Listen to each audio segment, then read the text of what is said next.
Veterans reentering civilian life face many challenges, including finding a job. Hi, I'm Montel Williams. Welcome to this episode of Military Makeover Operation Career. Today, inspirational stories of former servicemen and women who have reinvented themselves and are thriving at companies who value their unique skills. For our heroes that are currently serving and those who have retired, healthcare is a top priority. But thankfully, there are companies like Potomac Healthcare Solutions who not only provide high-quality healthcare for uniformed service members, they provide a career for military personnel and their families. I was enlisted in the Navy in 1967, so Vietnam era. Became a hospital corpsman, worked primarily as a surgical tech for a number of years, and then eventually was advanced to the rank of chief hospital corpsman, and then eventually commissioned as a medical service corps officer. I served 23 years in total. Well, interestingly enough, I joined the military when I was a junior in high school. I joined the Navy Reserves in Chicago because it was cool to wear a little white uniform and walk in downtown Chicago. I served as an enlisted hospital corpsman, working both in aerospace physiology and as an independent duty corpsman, which meant that I could go aboard a ship with 150 people with no physician and nobody else, and responsible for all of their health care, sanitation, preventive medicine, the whole bit. It was our responsibility, and spent the next 22 years as Medical Service Corps officer, and I retired as the commanding officer of the Naval Medical Clinics Command here in Washington, D.C. Potomac Healthcare Solutions primarily serves government agencies both domestically and internationally with their healthcare needs. Well, Potomac Healthcare Solutions was formed in 2011 after my partner, Bill Joseph, and I had both worked together at some other government healthcare contracting companies. We basically formed the company to serve DoD, either in staffing of military facilities and or standing up and operating freestanding primary care centers. Since then, we have evolved into a much larger and much more capable company. Our suite of services is fairly broad. We provide simple staffing, which could include just one healthcare worker at one facility, ranging up to several hundred people. We support hospitals, medical centers, clinics, freestanding areas such as VA services, but we primarily kind of pride ourselves in finding a solution to the government's need and fulfilling that by identifying, locating, and recruiting the healthcare workers and then employing them. So many of our veterans are forgotten. While they're on active duty, people think about them and, rally and wave the flag and everything else. Then when they're out of service, they're forgotten. And the worst thing that a veteran can have is someone who won't listen to them. They have stories, some of them not so good, but they just want to be heard, and providing health care to them is a way to help them not only with their physical health care, but with their mental health care, and to provide them an outlet and somebody to deal with. We think veterans and hiring veterans and their families is significantly important because they've been there and done that. They have a more intense relationship and the ability to relate to a specific issue than someone who's just off the street. Doesn't mean that the quality of health care is any less from somebody who's not been associated with the military, but the empathy and the understanding of the current issues and how they impact them is a little bit more easily identified when you're dealing with someone who's experienced it yourself. At the end of the day, it's all about serving the patient's needs and doing whatever we have to by either adding additional staff, adding specialized equipment, and establishing relationships for referrals. To learn more about their services and their mission, visit PotomacHealthcare.com.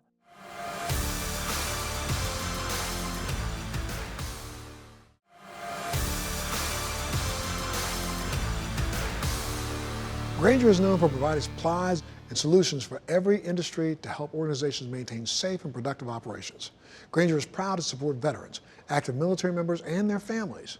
From flexible and competitive benefits to a nourishing environment where all team members can learn and grow. They're dedicated to providing extraordinary employee experiences and fostering a vibrant culture where all team members thrive.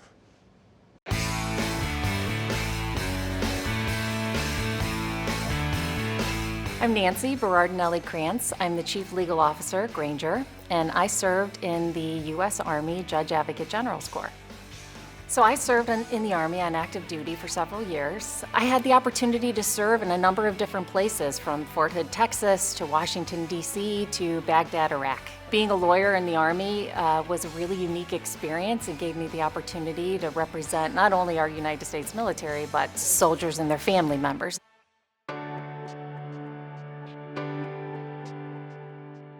Grainger's culture is really unique and special, and there's a couple of qualities that we look for, specifically that veterans bring to the table. The first and foremost is really resilience. I mean, these are not easy jobs. We work in environments with manufacturing facilities. We work with military service agencies all over the world, and so they're not easy.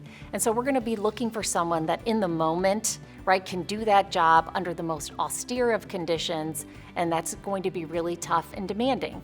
And so I think veterans are a key piece to that equation and really bring that to the table.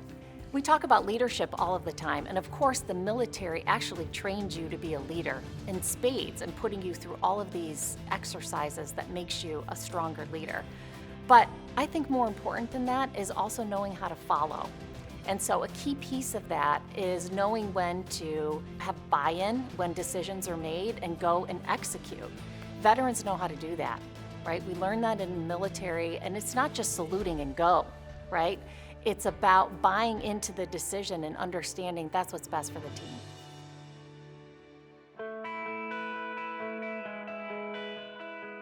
I'm Jason Spears. I'm a government account manager for Grainger.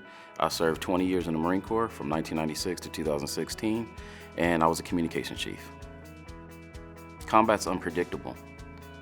Every day you wake up not knowing what's going to happen, and you're just praying that things work out well, for you and your team. You're not just responsible for yourself, you're responsible for your platoon. You're responsible for the woman or man to the left and right of you. I work on the federal side, so I serve veterans active duty, and I supply all the products or items that they need on the flight line mostly. That's helping the commanders prepare for mission readiness. One of the commanders' priorities is always to be ready. That's making sure they have the right amount of assets to use. What do they need to get those assets up and running, whether it's aircraft or ground, and accountability and serviceability. I love it. Every day I get to go home with a sense of accomplishment. Mission readiness is one of the biggest challenges commanders and senior enlisted advisors face. Me understanding that is just helping them do their job and be more effective.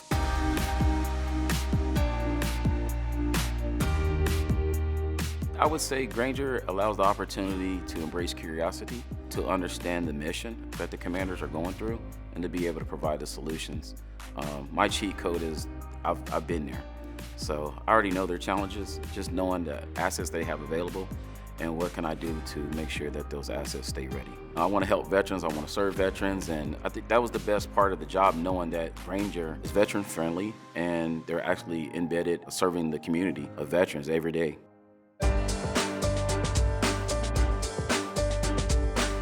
This is a place that respects and admires veterans for what they bring to the table and who they are. It respects their past experiences, their shared lived experiences, and frankly, all of the qualities that we look for in a Grainger team member. That's what makes this place so special. I can be myself. I don't have to pretend to be somebody.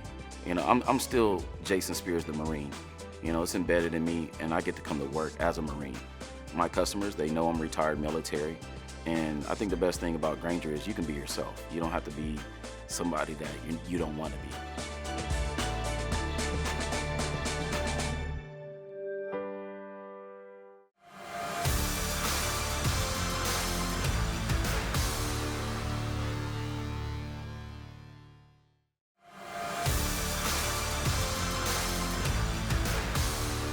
Welcome back. Now we're headed out to the headquarters of Absolutely American and Corporate Gray in Altoona, Pennsylvania. Their mission is to make successful matches between transitioning service members and employers across America. Here's CEO Mike Jennings with an insider tip to help you or a veteran you know make a successful military to civilian transition. We've all heard the phrase, "to thine own self be true." Executing a successful military to civilian transition starts with knowing what the most important things about work and life are to you. If you have a significant other in your life, the things that are important to that person also need to be known and balanced. And balanced is the key word. The average American will spend approximately half of all waking hours either at work, getting ready for work, going to work, having lunch while you're at work, and coming home from work. So if your goal is to live a happy and fulfilled life, aligning your work and life to the most important things to you is the most critical part of planning a successful civilian transition. But it won't happen by accident. The good news is that figuring this out is not hard. And here is a simple 4-step process to get you started. Number 1, whether by yourself or with a significant other, start by writing down all of the things that are important to you in life and work. For each thing you write down, describe why it's important to you. 2, write down everything that you don't want in your life as a civilian and why you feel that way about each of those items. 3, now figure out which of these are most important based upon the reasons you gave. The ones most important to you, whether something you want or don't want, will usually invoke some type of an emotional response inside of you. Trust your gut, but right now just rate these as high, medium, and low importance. 4, the ones that are most important become the focus of what you most want to address in the civilian transition. The ones that are least important are the things that you're going to tolerate easily, and the ones in the middle are the things it is that you can deal with for a period of time, but you'll ultimately want to address. If you're doing this with another person, you'll want to focus strongly on the items of high importance that you both want to either add to your life or exclude from your life to contribute to your long-term happiness. If some of your most important items are in conflict with each other, then you'll need to work out the priorities that have to happen right away and those that can wait a little longer. In the military transition, items of high importance in conflict frequently involve where you're going to live, is there going to be travel with your job, or the other person's career and education goals. And most people won't get this all together the first time. As you move along, expect that you'll think of things you need to add to that list or maybe adjust, and that's not a problem. The value is in the process of thinking about it, writing it down, and balancing it against all other considerations. The transition process requires a service member to make a lot of choices, and every one of them opens opportunities in one direction and closes them in another. Being clear about the things that are most important and what can be set aside will take a lot of the anxiety out of the transition process and set your civilian life on a course for success and happiness. And that's what we call a life-changing transition. If you want to find out more information on this topic and others important to the military to civilian transition, then check out my new book, On Target and On Time, Precision Guidance for the Military to Civilian Transition. Or check out our websites, absolutelyaamerican.com and corporategray.com.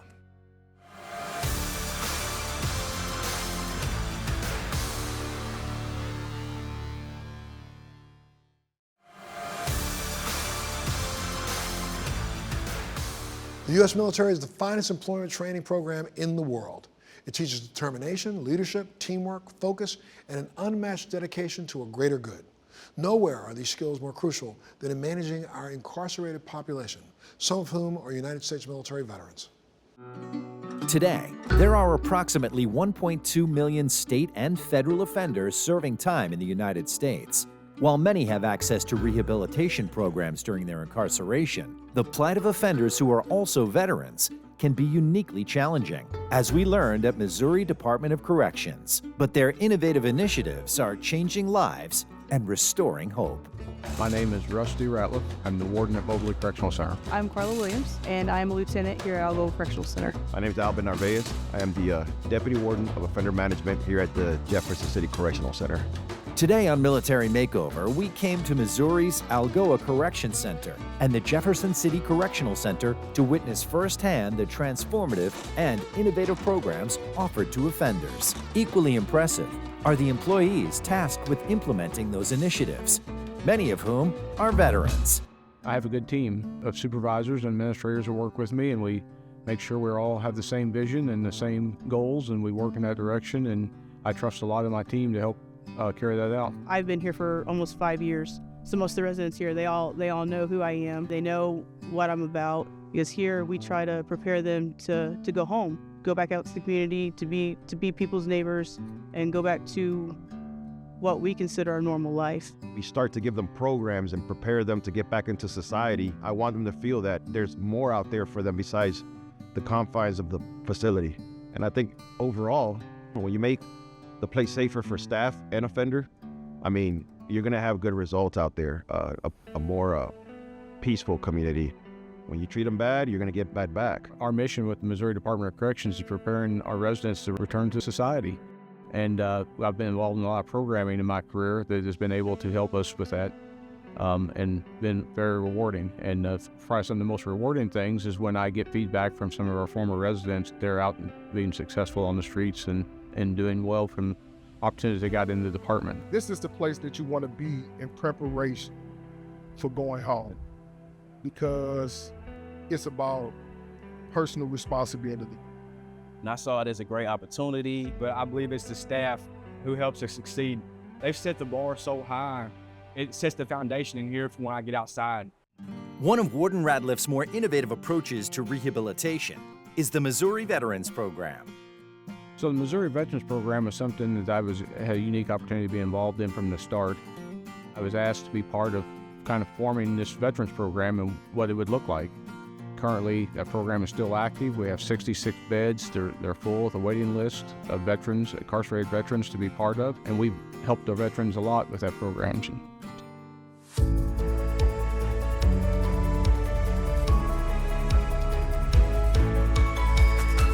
Get calls from former residents who have been released, and they just want to call back the institution and tell us, their success stories they're having. One particular individual was a man from our veterans program. He's released, and every year on his release date, he calls me just to give me an update.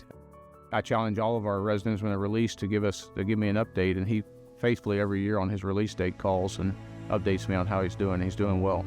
As beneficial as the Missouri Veterans Program has been for their incarcerated population, the opportunities for veterans on the administrative side have been just as dramatic. So our interview process is really just a one-on-one conversation. It's not that you need certain job sets or job skills. Military helps because you already have that confidence that we look for, because this is a confidence-driven job. I think my military experience had a lot to do with it. My Marine Corps way of thinking, problem solving, never giving up, never quitting. One day they just made me a supervisor. I became a sergeant. After that, I just decided this is where I'm at. The reason I started with the Department of Corrections, I'm going to be honest with you, is I was looking for some structure. I had got out of the Marine Corps. I was an infantryman in the Marine Corps, and I had a lot of structure all the time. Even on your time off, it was a structured lifestyle. And I come back home, and I was missing that structure. I was just missing something in my life, and I took the job at the department really looking for structure and for benefits. And I found the rank structure and the pride in wearing a uniform and the things to be very similar to what I experienced in the Marine Corps, and quickly adopted to that, and it's been my career since. It's a perfect fit. We have a paramilitary structure with the rank, structure and everything. I would feel comfortable coming right out of the Marine Corps, right out of the Army or wherever, and saying, hey, I'll try that out. And most of them do pretty well. It's kind of like the military. You go to basic, you do your 9 weeks there, and then you just slowly get to know these people, and it's a new family. That's how the Department of Corrections is. You may walk in and it may be uneasy, but before you know it, you're just one big family. Pride in service, transforming those less fortunate, and a close alignment with military values. The Missouri Department of Corrections provides a structure many veterans find reassuring. The Missouri Department of Corrections, to me, offers so many opportunities, not just a pension, medical, dental, vision. We don't even pay for haircuts around here. But, the thing is, there's more to it than that. I think that if you want to make a difference in one person's life, you're slowly changing the world. I am very proud of what I do. I just want people who are incarcerated, the residents here, I just want them to be successful when they leave here. Because if you don't come back through the gate on the wrong side, then I know that somewhere something stuck with you that made you want to do the right thing. It makes me feel like what we're doing matters. One of the things I enjoy about work for the Department of Corrections, I tell all our new staff, is you have an opportunity to impact lives of people you're never going to meet. And so he's out now and he's someone's neighbor. He's a son, he's a father, he's a husband, and I'll never meet his family, I'll never meet his neighbors, but I know that the impact that we've had on them by helping him be prepared to be released makes my job feel fulfilling. And so that's what keeps me going every day. Missouri Department of Corrections, improving lives for safer communities. Great to see that after sacrificing so much for military service, today's veterans have found careers where they've been able to shine. I'm Montel Williams. Thank you so much for joining us in this episode of Military Makeover Operation Career. We'll see you next time.